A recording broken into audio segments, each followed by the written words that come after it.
It's no secret that the John Mayer Trio is probably my favorite era out of all of them. Everything about that era I just love, and I'm actually almost done replicating that pedal board, and I'm going to be doing a deep dive into the tones and some more of the gear in detail. So you guys, if you haven't subscribed already, please hit that subscription button to be notified when I'm going to be tackling more tones and the John Mayer Trio era as a whole. One of my favorite songs in the John Mayer Trio is Who Did You Think I Was? And it's kind of a tricky riff to play, but once you get the hang of the rhythm, it's not that difficult and it becomes insanely fun to play. There is one thing that I have noticed though, watching a ton of YouTube covers and stuff like that, is a lot of people play this lick wrong.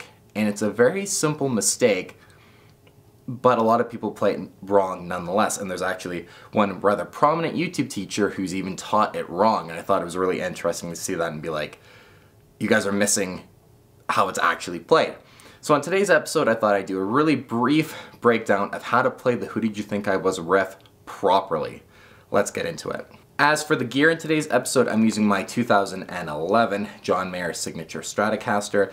I am using a TU2 as kind of a buffer slash the tuner obviously, and the Keeley modded blues driver just for the main tone. Not that that's really important for today's episode, and that's going into the 2-Rock Traditional Clean. I'll play the whole lick for you first, and then I'll break it down.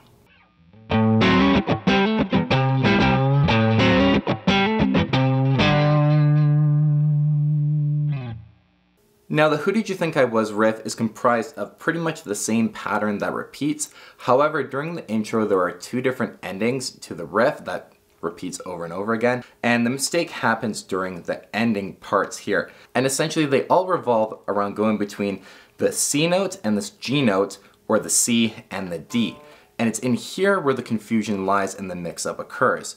The first pass you play the C on the low E, then you go to the G, then you go back to that C. On the second pass, you go from the C and then you play the D and you hold it. You guys will hear what I'm saying.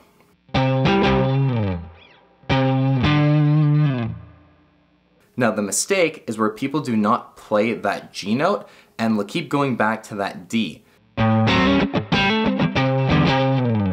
And it really changes the feel of the riff when you're just hearing that D note instead of hitting the G. And you guys will hear the difference between playing it properly and improperly now.